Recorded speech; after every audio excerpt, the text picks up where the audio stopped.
Hari ini kita akan belajar mengenai UNBK Kimia. Nomor 31, berikut ini disajikan data percobaan untuk reaksi A2 plus 2B menjadi 2AB. Persamaan laju reaksi untuk reaksi tersebut adalah, ini gampang ya. Yang pertama, kita ingin menentukan order reaksi dari A2 dulu, yang artinya kita harus mencari konsentrasi dari B yang sama pada percobaan entah 1, 2, atau 3. Di sini kita ambil percobaan 2 dan 3, konsentrasi B-nya sama ya. Lalu kita lihat untuk yang A, konsentrasi A, percobaan 2 dan 3 ada angka 1 dan angka 0,5. Nah, ini order dari A2. Lalu waktunya, hati-hati karena ini waktu, berarti untuk kecepatannya kita buat 1 per waktu, yaitu 1/4, 1/4. Di sini kita sederhanakan, 1 per 0,5 artinya ini adalah 2 pangkat N, dan ini adalah angka 1. 2 pangkat berapa hasilnya adalah 1. Ya, N sama dengan 0. Berarti untuk order dari A2 adalah 0. Nah, sekarang untuk menentukan order dari B, kita cari konsentrasi dari A2 yang nilainya sama. Kita pakai percobaan 1 dan percobaan 3.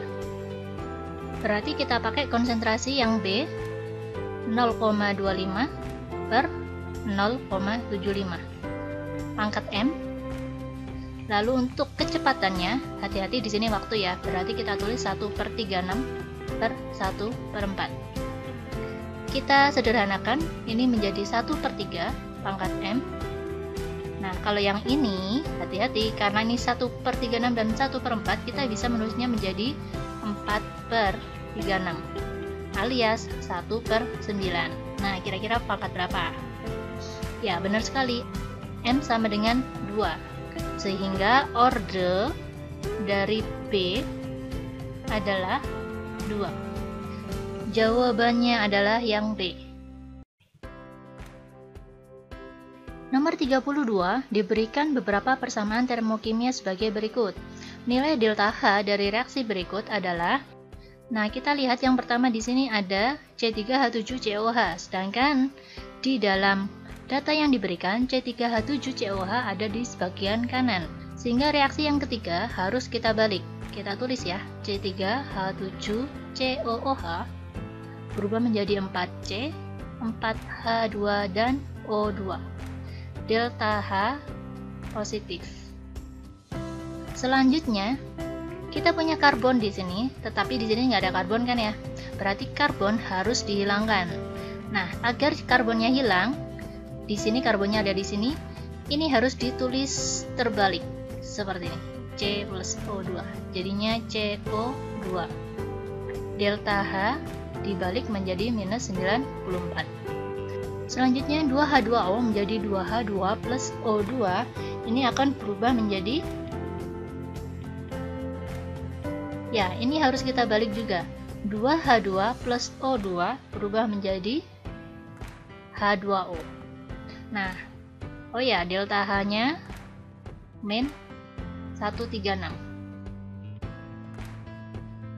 Nah, hati-hati, sekarang kita berurusan dengan koefisien. Di sini kita punya karbon 4, sehingga karbon di sini harus dikalikan 4 semuanya, termasuk delta H. Selanjutnya, di sini hidrogen ada koefisiennya 4, sedangkan di sini hanya 2. Berarti harus dikali 2 ya, ini kali 2, 2, 2. Ini juga dikalikan 2. Hasilnya C3H7COOH. Ini kita coret, 4H2, H2 juga coret. O2 ada 1 di sini, sehingga ini nanti sisa 1.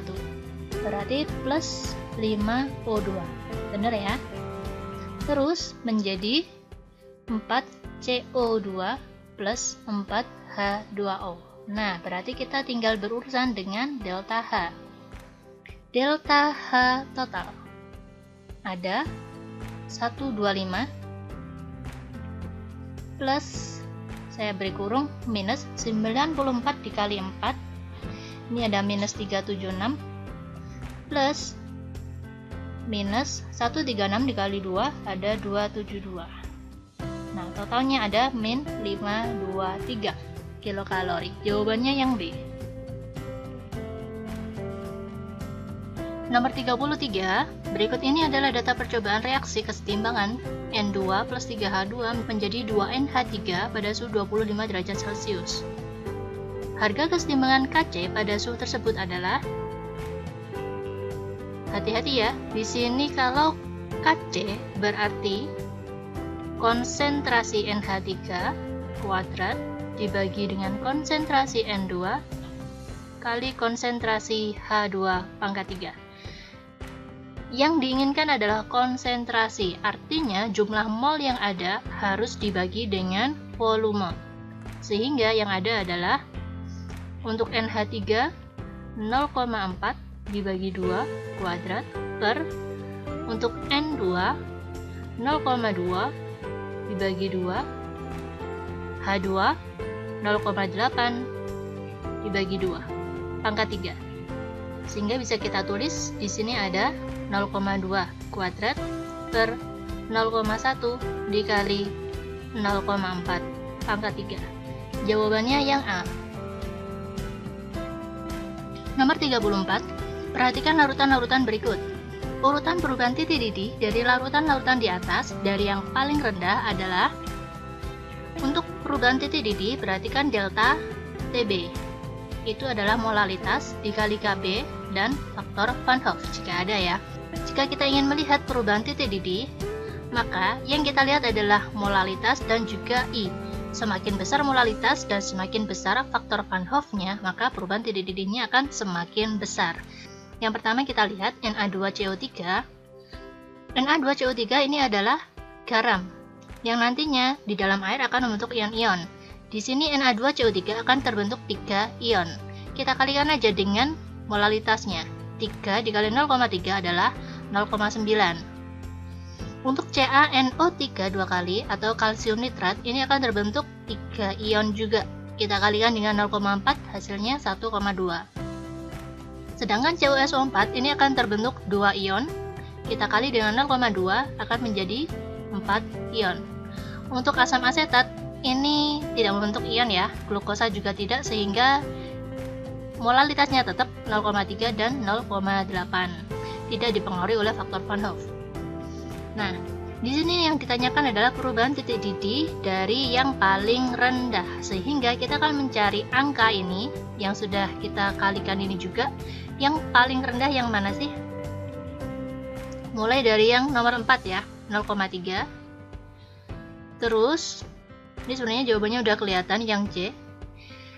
Terus yang nomor 3, lalu yang nomor 5, nomor 1, dan nomor 2 ya kan? Jawabannya yang J. Nomor 35, berikut ini nilai potensial reduksi dari beberapa logam. Pernyataan berikut yang benar adalah, jika potensial reduksi nilainya positif, maka dia akan reduksi, mengalami reduksi. Sedangkan jika potensial reduksinya adalah negatif, dia akan mengalami oksidasi. Suatu zat yang mengalami reduksi, dia akan mengoksidasi zat lain. Sedangkan jika zat tersebut mengalami oksidasi, maka dia akan mereduksi zat yang lain. Nah, kalimat di sini adalah mereduksi. Siapa yang bisa mereduksi? Yaitu zat yang mengalami oksidasi. Potensial reduksi yang lebih negatif akan mereduksi yang lebih positif. Oke ya, kita bisa menuliskan di sini. Fe dapat mereduksi Sn2+. Fe apakah lebih negatif dari Sn2+? Ya, jawabannya ya, berarti yang ini benar. Terus apakah Fe dapat mereduksi Cu2+? Ini Fe minus dan Cu-nya plus. Oh, berarti kita dapat jawaban yang benar langsung, yaitu jawabannya A. Bentar, kita lihat ya, sambil belajar. Untuk Sn dapat mereduksi Fe2+. Sn. Untuk Sn ini min 0,13 dan Fe 0 min 0,44. Siapa yang lebih negatif?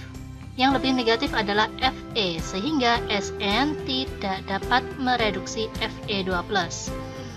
Lalu apakah Sn dapat mereduksi Cu2+? Sn min 0,13, Cu plus 0,34, sehingga Sn ini lebih negatif ya, sehingga Sn dapat mereduksi Cu2+. Yang ini benar. Oke ya, bisa ya bagaimana cara menjawab apakah pernyataan ini benar atau tidak. Oke, jangan lupa subscribe channel kita dan follow IG Belajar Kimia Itu Mudah. Terima kasih.